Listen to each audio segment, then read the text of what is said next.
The call came on a Tuesday afternoon. Michael Donovan was elbow deep in paperwork, the kind that accumulates when you've spent 20 years running a small construction company in suburban Connecticut. The office phone rang with its familiar, irritating trill. His secretary, Janice, had left early for a doctor's appointment, so Michael reached across the cluttered desk, knocking over a coffee mug, thankfully empty, and grabbed the receiver. "Donovan Construction," he said, distracted, trying to mop up scattered papers. "Is this Michael Donovan?" The voice was young, male, hesitant. "Speaking." Michael wedged the phone between his ear and shoulder, still sorting the mess. "My name is James Wheeler." The caller paused. I think you might be my father." The papers slipped from Michael's hands, scattering across the floor. The world seemed to tilt on its axis, sounds becoming distant and muffled, because his son, his only son, had died 23 years ago. He'd held the tiny blue-tinged body in his arms, felt the absence of breath, watched as they took him away. There had been a funeral, a tiny casket. His marriage hadn't survived the grief. "I'm sorry, but that's impossible," Michael managed, his voice sounding strange to his own ears. "There must be some mistake."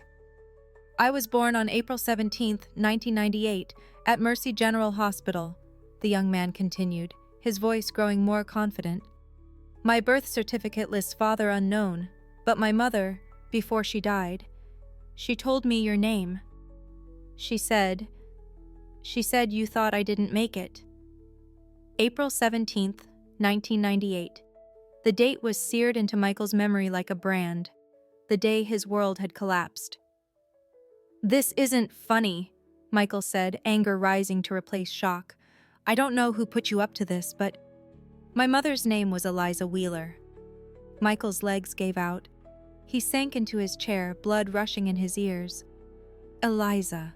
Of course he remembered Eliza, his wife before the tragedy tore them apart. "This isn't possible," Michael whispered.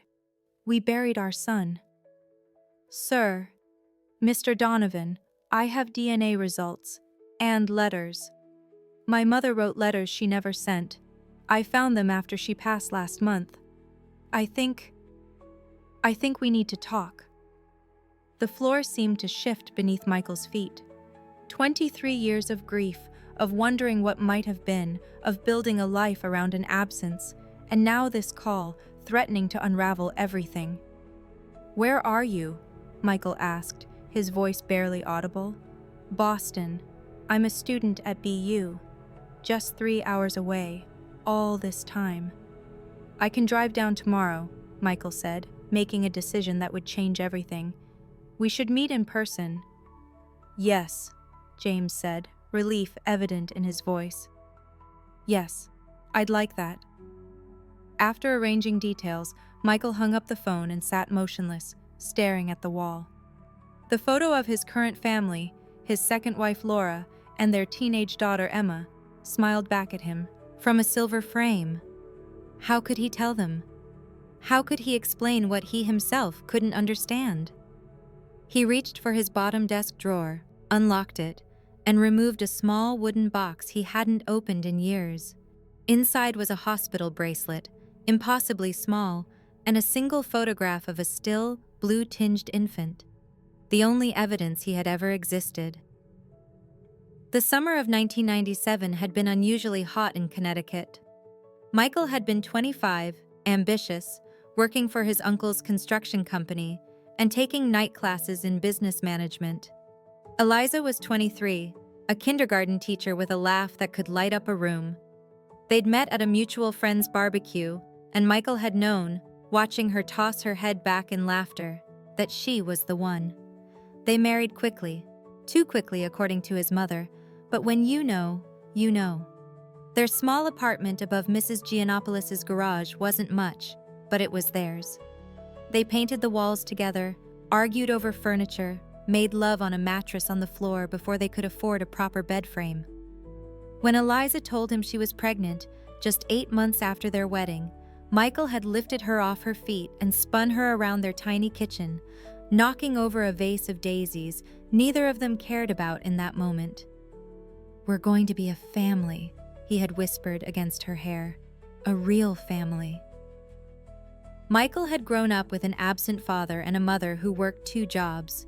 Family was everything he had ever wanted. He threw himself into preparations, working overtime to save money, reading parenting books, assembling a crib that came with instructions in what seemed like hieroglyphics. The pregnancy progressed normally until the 7th month, when Eliza developed complications.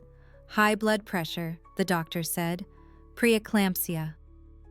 She was put on bed rest, and Michael rearranged his work schedule to care for her. He cooked meals from her mother's recipes, rubbed her swollen feet, and talked to her growing belly each night. "You hang in there, little guy," he would say, his hand on the taut skin where his son grew. "Just a little longer, and then we'll meet you properly." But their son had other plans. Eliza went into labor 6 weeks early. Michael remembered the panic, the rush to the hospital, the flurry of medical personnel. He remembered being pushed out of the delivery room when Eliza's blood pressure plummeted dangerously. He remembered pacing the waiting room, praying to a God he wasn't sure he believed in. When the doctor finally emerged, his scrubs spotted with blood, his expression had told Michael everything before a word was spoken. "I'm sorry, Mr. Donovan. We did everything we could to save them both. Your wife is stable, but critical. The infant didn't survive." They had let him hold his son, a perfect, tiny boy with Eliza's nose and his chin, blue-tinged and still. Michael had counted 10 fingers, 10 toes, had memorized the shape of ears he would never see grow, had whispered a name they had chosen together, James Michael Donovan. And then they had taken his son away, and Michael had returned to Eliza's bedside to wait for her to wake up, to tell her their dreams had died. Eliza had never fully recovered, not physically, and certainly not emotionally. The grief drove a wedge between them. Michael threw himself into work. Eliza withdrew into herself. 6 months after they buried their son, she asked for a divorce. 3 months after that, she moved away. Michael heard she had gone to Boston, but they never spoke again. And now, 23 years later, a young man named James was claiming to be that lost child. Michael barely slept that night. He told Laura he had an early meeting in Boston the next day. Not a lie exactly, but nowhere near the truth. She had kissed him and reminded him to pick up Emma from soccer practice on his way home. The normalcy of it made his head spin. How could life be so ordinary when everything was about to change? The drive to Boston the next morning was surreal. Michael found himself checking the rearview mirror more than necessary, as if his past was literally chasing him. He arrived at the cafe they'd agreed on 30 minutes early and sat nursing a coffee that grew cold as he waited. When the young man walked in, Michael knew immediately. It was like looking at a ghost, or rather, like looking at his own reflection from 20 years ago. James had his build, his jawline, but Eliza's eyes and mouth. He moved with a slight hesitation, scanning the cafe until their eyes met. Recognition flashed between them. An impossible, undeniable connection. James approached slowly, as if Michael might disappear. He was tall, taller than Michael, with dark hair cut short and neat. He wore jeans and a BU sweatshirt, and carried a worn backpack slung over one shoulder. "Mr. Donovan?" he asked, though it was clear he knew. Michael stood, his legs unsteady. "James." They shook hands awkwardly, then stood looking at each other, neither knowing what to do next. Finally, Michael gestured to the chair across from him. "Please sit. Would you like something to drink?" "Coffee would be great. Black." Another similarity. Michael always took his coffee black. They ordered, and then sat in a silence heavy with 23 years of absence. "I have the DNA results," James finally said, reaching into his backpack. "And my birth certificate. And the letters." He laid them on the table between them. Michael stared at the papers, but didn't touch them. "Tell me what happened," Michael said. What did your mother tell you? James took a deep breath. Not much, honestly. She never talked about you or what happened. I just knew my father wasn't in the picture. She said it was complicated. It wasn't until she got sick, cancer, that she started to open up a little. Michael flinched at the news of Eliza's death, a dull pain spreading through his chest. He had loved her once, deeply. She told me on one of her good days, between treatments, James continued. She said there had been complications when I was born, that they told you I had died. She said by the time she found out the truth, you had already buried a baby and she couldn't face telling you. What truth? Michael's voice was barely a whisper. There was another baby born that night, a stillborn. Somehow, in all the confusion, James swallowed hard. They mixed us up. The other baby's mother was single, didn't have family there. When they realized the mistake, my mother had already been discharged with me. She said she was going to tell you, but then days passed and it got harder, and then she left, Michael finished, his mind reeling. She filed for divorce and disappeared. James nodded, looking down at his coffee. She said it was the biggest mistake of her life, but she didn't know how to undo it. How do you tell someone their child is alive after they've grieved and buried them? Michael's hands shook as he finally reached for the documents. The DNA test was clear. 99.98% probability of paternity. The birth certificate listed James Wheeler, mother Eliza Wheeler, father unknown, and the letters, a stack of them, all addressed to Michael, all unsent. May I? He asked, indicating the letters. That's why I brought them, James said quietly. Michael opened the first one, dated just weeks after Eliza had left him. Michael, I don't know how to write this letter. I've started it 100 times. What I've done is unforgivable. Our son is alive. He's here with me. There was a terrible mistake at the hospital. Another baby died that night, not ours. By the time I found out, you had already buried that poor child, believing he was ours. I should have told you immediately. I know that. But I was still so sick, so confused from the medications and the trauma. And then days passed, and I didn't know how to tell you without destroying you all over again.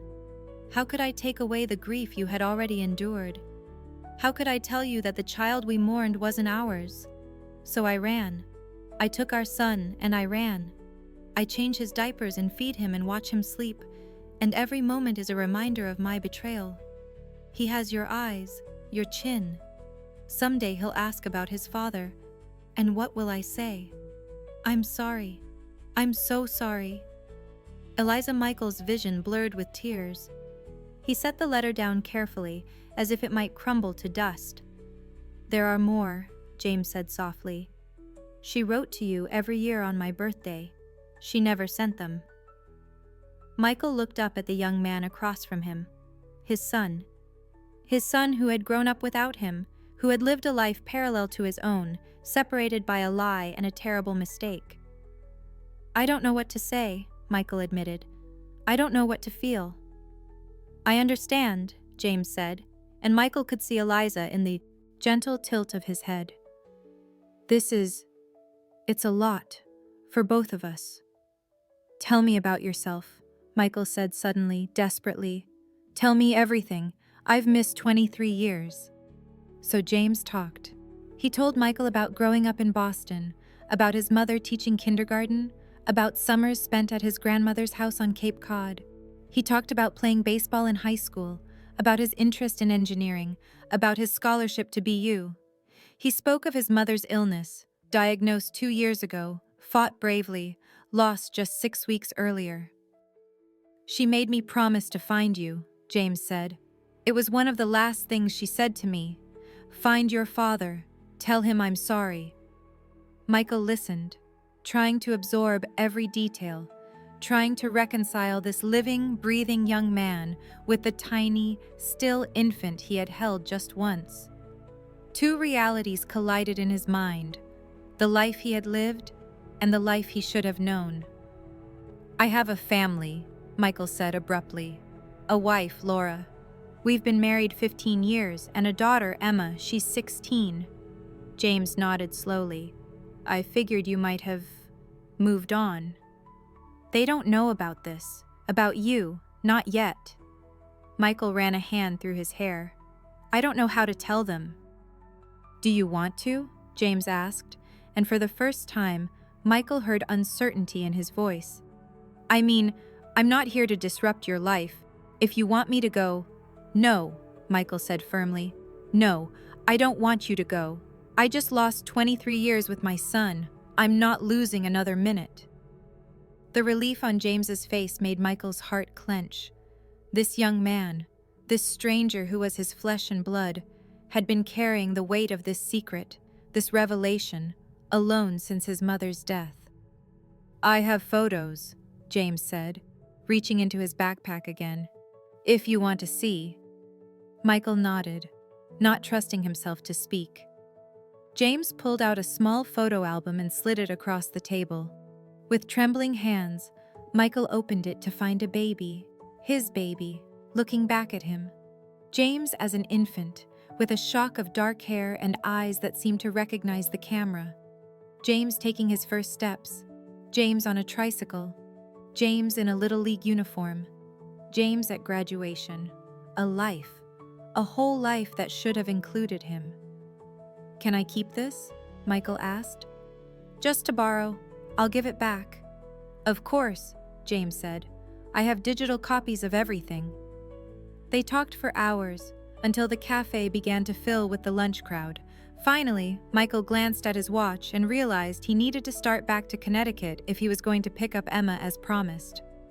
I have to go, he said reluctantly. But this isn't goodbye. We're just getting started.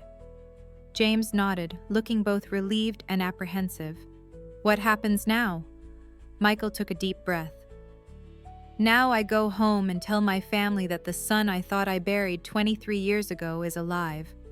And then, we figure it out from there.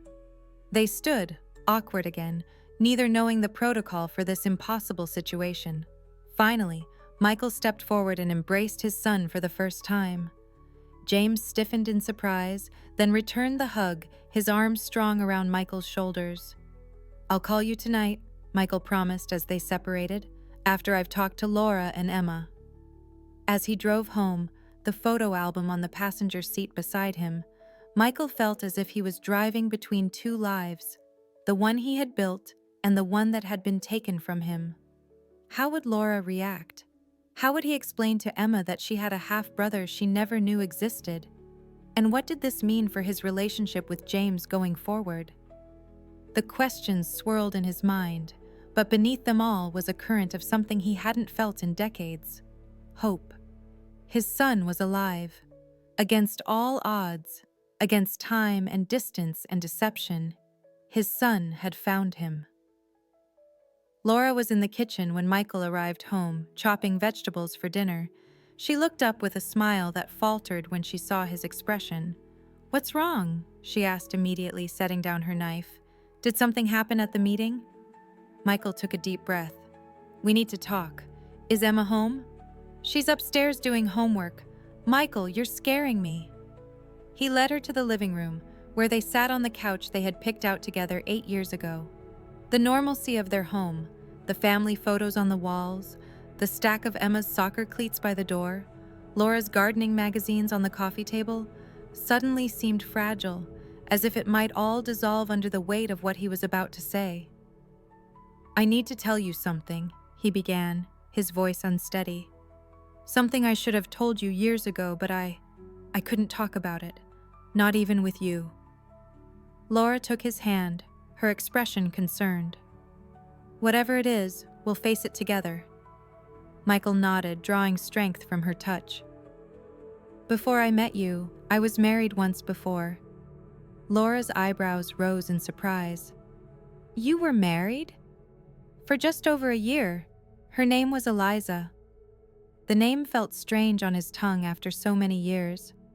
We were young, just starting out. She got pregnant, and we were so happy. But there were complications. Michael's voice caught, and Laura squeezed his hand encouragingly. Our son was born premature. They told me he didn't make it. I held him, this tiny perfect baby who never took a breath. We buried him, and our marriage couldn't survive the grief. Eliza left, and I tried to move on. Oh, Michael, Laura whispered, tears in her eyes. I'm so sorry. Why didn't you ever tell me? Because it hurt too much, he admitted. Because I thought that part of my life was over. But now, he reached for the photo album he had set on the coffee table. Yesterday, I got a call from a young man named James. He's 23 years old, and he's my son.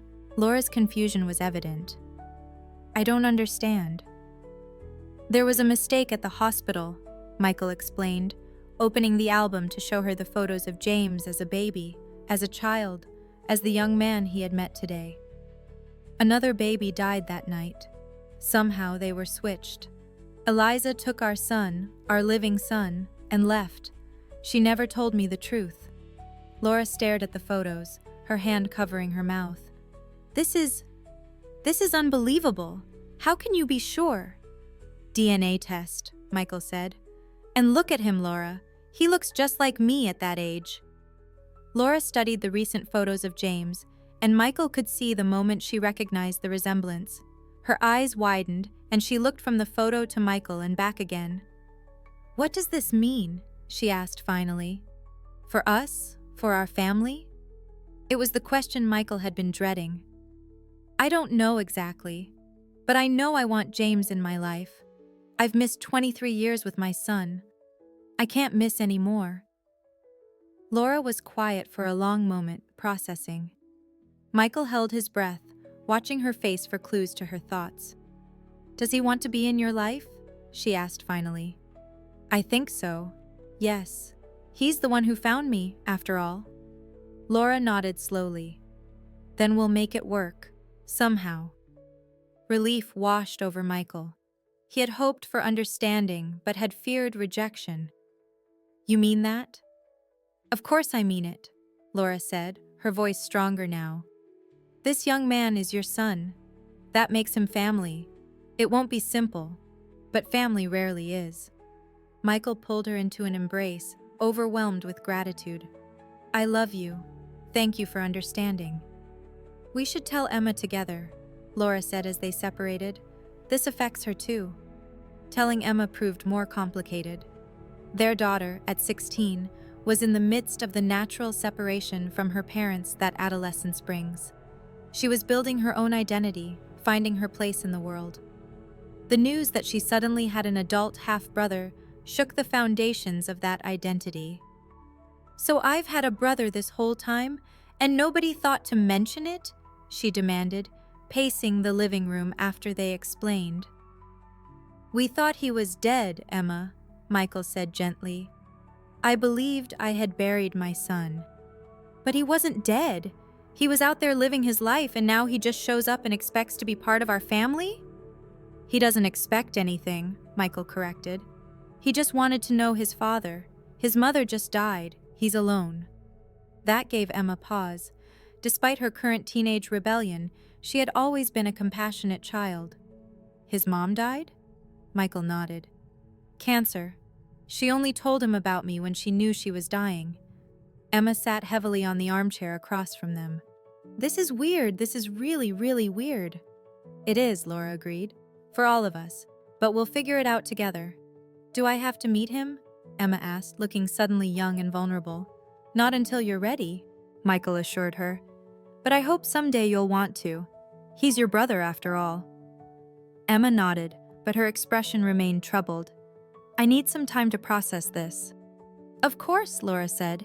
Take all the time you need.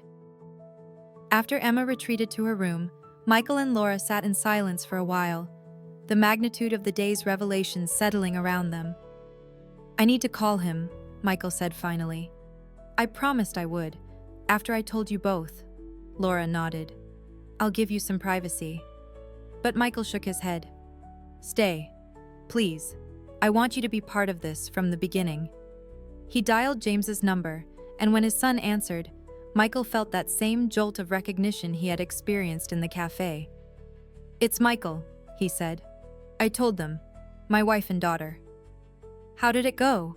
James asked, his voice tense with anticipation. "Better than I expected, honestly. Laura, my wife, she wants to meet you.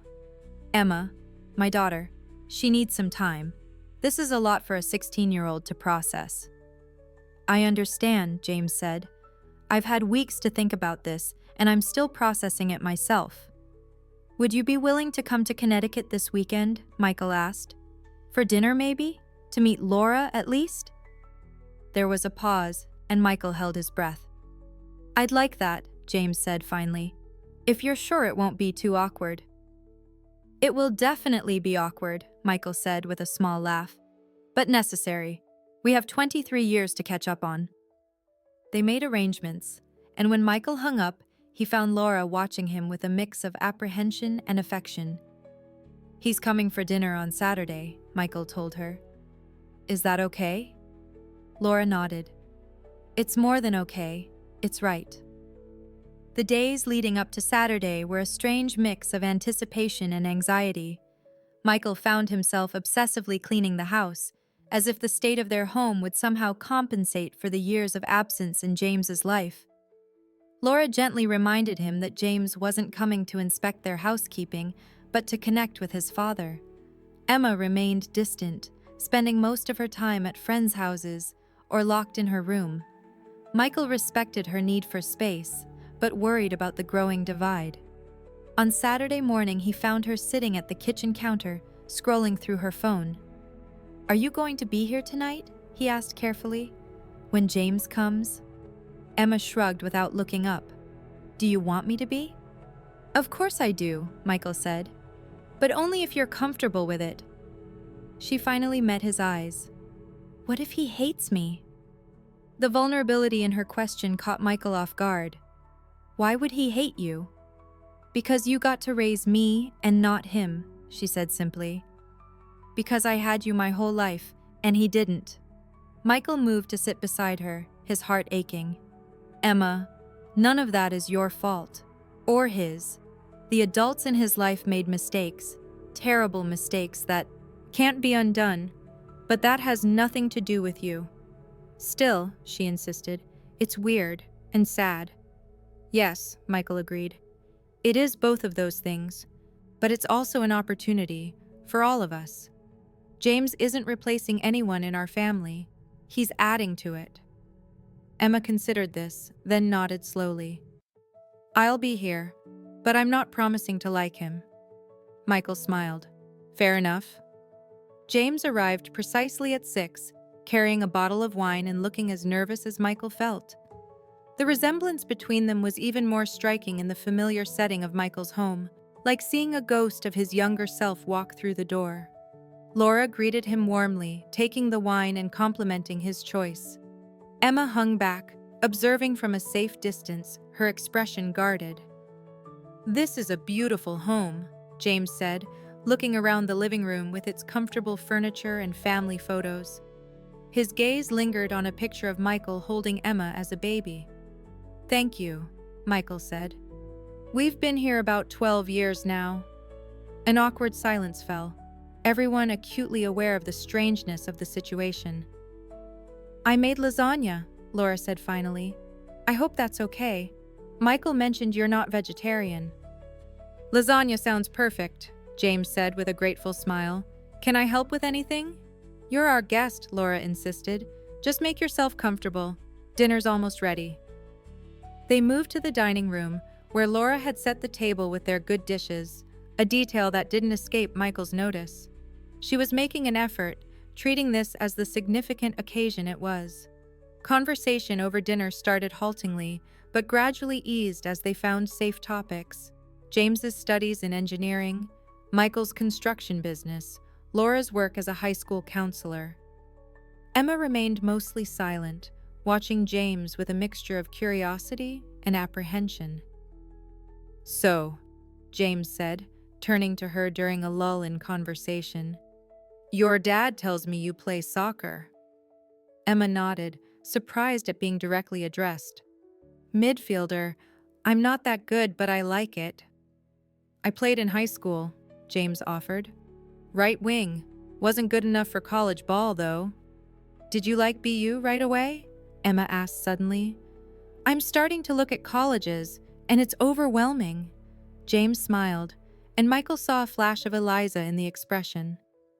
Not right away, actually. I was homesick the first semester, but then I joined some clubs, made friends. Now I love it. Emma nodded thoughtfully. That's what I'm afraid of, being homesick. It's normal, James assured her. Everyone feels that way at first. Michael watched the exchange with a tightness in his chest. His children, his son and daughter, were talking, finding common ground despite the bizarre circumstances of their meeting. After dinner, they moved back to the living room with coffee and the apple pie Laura had baked. The atmosphere had relaxed, considerably, though an undercurrent of tension remained. I have something for you, James said to Michael, reaching into the messenger bag he had brought. I thought you might want these. He handed Michael a USB drive. It's all the photos and videos my mom kept, from when I was little until recently. I thought you might want to see them. Michael took the drive, overwhelmed by the gesture.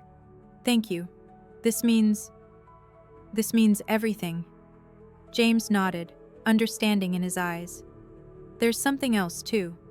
He pulled out a small, worn teddy bear with one ear slightly flattened. Mom said this was from you, that you bought it the day you found out she was pregnant. She kept it all these years. Michael stared at the bear, memory washing over him. He had indeed bought it, a small brown bear from a shop near their apartment. He had presented it to Eliza with pride, their first purchase for their child. I can't believe she kept it, he whispered, taking the bear carefully. She kept everything, James said quietly. Every card you ever gave her. Photos from your wedding. She never stopped loving you, I think. Even though she knew what she did was unforgivable. The room fell silent. Laura looked down at her hands, and Emma shifted uncomfortably. I don't know if it was unforgivable, Michael said finally. Terrible, yes. A mistake that cost us all dearly. But Eliza was young and scared and had just been through a traumatic birth. I've had a lot of time to think about it since you called, and I understand why she couldn't tell me. I don't know if I could have done it either in her position. James's eyes filled with tears. She wanted me to tell you she was sorry. Those were among her last words. Michael nodded, his own vision blurring. I know, and I forgive her. I hope she knew that somehow. Laura reached over and took Michael's hand, a gesture of support that meant more than words could express. Even Emma seemed moved, blinking rapidly to hold back tears. So what happens now? James asked, the question that had been hovering unspoken all evening. Michael looked at Laura, who nodded encouragingly, and then at Emma, who gave a small shrug that he interpreted as acceptance. Now we get to know each other, Michael said simply. You're my son. That means you're family. How exactly that looks is up to all of us to figure out together. James nodded, relief evident in his expression. I'd like that. I'm not looking to disrupt your lives. I wanted to know my father. And I want to know my son, Michael said firmly. The rest we'll figure out as we go. The evening ended with tentative plans for the future. James would come for Sunday dinners when he could. Michael would drive to Boston occasionally. They exchanged phone numbers and email addresses, building the infrastructure of a relationship that should have existed for 23 years. As they said goodbye at the door, Michael embraced his son again, still marveling at the miracle of his existence. Drive safely, he said, reluctant to let James go. Text me when you get back to Boston. I will, James promised. And thank you, all of you, for tonight. It meant a lot. After he left, Michael, Laura, and Emma stood in the hallway, absorbing what had just happened. He seems nice, Emma offered finally. Not as weird as I expected. Michael laughed, the tension breaking. What did you expect? Emma shrugged. I don't know. Someone more dramatic? This whole situation is like a soap opera. Life is stranger than fiction sometimes, Laura said, putting an arm around Emma's shoulders. But we'll be okay. All of us. That night, after Emma had gone to bed, Michael sat at his computer and plugged in the USB drive James had given him. Thousands of photos and videos appeared, a digital archive of his son's life. He clicked on the earliest folder, labeled Baby, 1998, and found himself looking at newborn James, tiny and perfect, and very much alive. Laura found him there hours later, tears streaming down his face as he watched a video of 3-year-old James blowing out birthday candles. Come to bed, she said gently. The photos will still be there tomorrow. I miss so much, Michael whispered. His first steps, his first words, everything. But you haven't missed everything, Laura reminded him. He's only 23. There's still so much ahead. Graduation, career, maybe marriage and children someday. You'll be there for those things. Michael nodded, letting her lead him away from the computer. I never thought I'd get a second chance at this. Life rarely gives us exactly what we expect, Laura said, wise as always. But sometimes, if we're very lucky, it gives us what we need. Over the next few months, James became a regular presence in their lives. He came for Sunday dinners when his schedule allowed. Michael drove to Boston to watch James's intramural soccer games. They talked on the phone several times a week, gradually filling in the gaps of 23 years apart. It wasn't always smooth. There were awkward moments, misunderstandings, and occasionally resentment. Emma struggled with sharing her father's attention. Laura sometimes felt like an outsider to the intense father-son connection that was developing. And James himself grappled with complex emotions about his mother's deception and his own place in this new family configuration. But there were beautiful moments too. The first time James called Michael Dad, casually, almost accidentally, while passing the salt at dinner. The afternoon they spent working together to build a bookshelf for Emma's room, discovering they shared the same methodical approach to projects. The long conversations about everything and nothing, making up for lost time. 6 months after James's first call, Michael found himself facing a difficult decision. James's lease in Boston was ending, and with graduation approaching, he was considering his next steps. I've been offered a job in Hartford, he told Michael during one of their phone calls. It's a good position with an engineering firm, but I'm also looking at opportunities in Chicago and Seattle. Michael felt his heart sink at the thought of James moving across the country just as they were building a relationship. Hartford's only 40 minutes from here, he said, trying to keep his tone neutral. But you should go where the best opportunity is. James was quiet for a moment. The thing is, Dad, I'm not just thinking about the job. I'm thinking about being near family, near you. The word Dad still sent a jolt through Michael every time he heard it. I want you to be near, Michael admitted, but I don't want to influence your decision in a way you might regret later. I've spent 23 years without a father, James said simply. I'd like to spend some time with one now, if that's okay. 2 weeks later, Michael and Laura helped James move into a small apartment in Hartford. As they carried boxes and assembled furniture, Michael was struck by the ordinary domesticity of the scene, helping his son move, just as countless fathers had done before him. That evening, exhausted from the move, they ordered pizza and sat on James's new couch, the only furniture fully assembled. To new beginnings, Laura said, raising her paper cup of soda in a toast. To family, James added, looking at Michael with a smile that echoed Eliza's. To second chances, Michael finished, his heart full. Later that night, as Michael and Laura drove home, she reached across the console to take his hand. You know, she said thoughtfully, when we got married, I was sad we would only have Emma. I always wanted a big family. Michael glanced at her, surprised. We tried for more children. I know, she said softly. "And it wasn't meant to be. But now we have James. Not in the way I expected, but he's part of our family nonetheless." Michael squeezed her hand, grateful beyond words for her acceptance. "You're an extraordinary woman, Laura Donovan. And you're a good man, Michael. James is lucky to have found you. We all are." 1 year after James's unexpected phone call, Michael stood in the backyard of his home, watching his family. Emma was showing James how to set up the new badminton net they had bought for summer, the two of them laughing as they tangled the ropes. Laura was arranging food on the picnic table, her face relaxed and happy in the June sunshine. Michael's phone buzzed with a text message. It was from James's girlfriend Abby, who was running late but on her way. Another person added to their expanding circle. As he watched, Emma said something that made James throw his head back in laughter, a gesture so like Eliza that it made Michael's heart catch. Some wounds would never fully heal, some losses could never be undone. The years they had missed remained missing. But here, now, was something he had never dared to hope for. His family, whole in a way he hadn't known was possible.